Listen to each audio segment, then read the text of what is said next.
देख रहे हैं विकासनामा न्यूज, आपके साथ मैं हूं राशि। आइए खबरों की शुरुआत करेंगे। ग्वालियर में सीबीआई विशेष कोर्ट ने पीएमटी फर्जीवाड़े से जुड़े मामले में अहम सुनवाई की। कोर्ट ने एक डॉक्टर और 3 दलालों सहित कुल 4 आरोपियों को सबूतों के अभाव में बरी कर दिया है। दरअसल बीते 5 जुलाई 2009 को आयोजित हुई पीएमटी परीक्षा में सॉल्वर के जरिए परीक्षा पास करने के आरोप में डॉक्टर राहुल शर्मा के खिलाफ एफआईआर दर्ज हुई थी।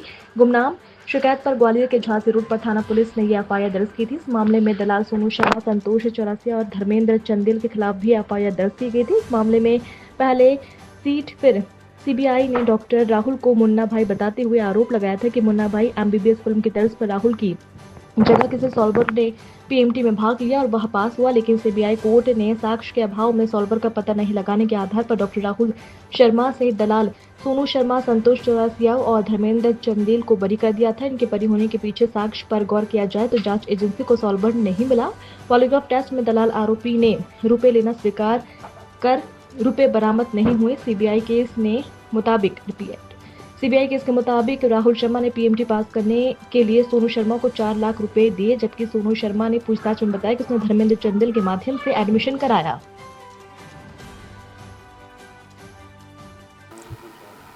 इसमें मामला ये था कि एसआईटी के द्वारा अनुसंधान किया गया था। एसआईटी के द्वारा 26/2/2015 को एक राहुल शर्मा के विरुद्ध प्रकरण पंजीबद्ध किया गया, जिसमें उनके द्वारा ये कहा गया, एक गुमनाम शिकायत पर से किया गया था, जिसमें उन्होंने अनुसंधान किया। अनुसंधान के दौरान उन्होंने नमूने लिए और नमूने लेने के बाद, क्योंकि माननीय उच्चतम न्यायालय के आदेशानुसार प्रकरण सीबीआई को स्थानांतरित हो गया था अनुसंधान के लिए, तो सीबीआई के द्वारा उसमें अनुसंधान किया गया और चालान न्यायालय के समक्ष प्रस्तुत किया।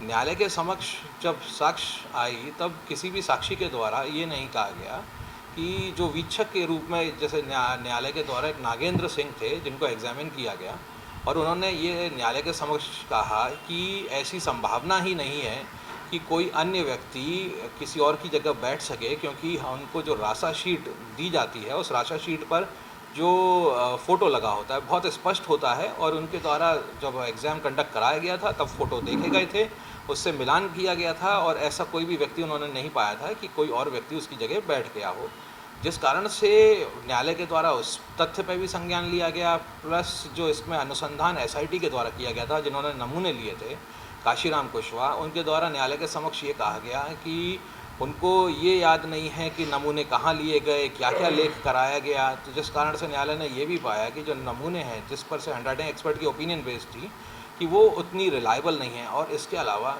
हैंडराइटिंग एक्सपर्ट के संबंध में उन्होंने ये भी कहा कि हैंडराइटिंग एक्सपर्ट एक कंक्लूसिव एविडेंस नहीं है, उसके लिए सपोर्टिव एविडेंस होनी चाहिए, क्योंकि उसका कोरोबोरेशन होना चाहिए। इसलिए मात्र हैंडराइटिंग एक्सपर्ट की एविडेंस पे से, ऐसी हैंडराइटिंग एक्सपर्ट की एविडेंस पे से कन्विक्शन बेस नहीं हो सकता है। और जिस कारण से न्यायालय के द्वारा, और इसमें ये भी था बचाव पक्ष के द्वारा ये भी सिद्ध किया गया था न्यायालय में कि जो आरोपी है उसको कहीं मिर्गी की बीमारी है, 1995 से बीमारी रही है, जिस कारण से उसके हाथ कांपने की स्थिति रहती है हमेशा, और जिस कारण से उसकी हस्तलिपि कभी एक सी रह भी नहीं सकती है। और इन्हीं सारे कारणों को देखते हुए न्यायालय द्वारा चारों आरोपीगण जो उसमें थे उन सबको निर्दोष घोषित किया।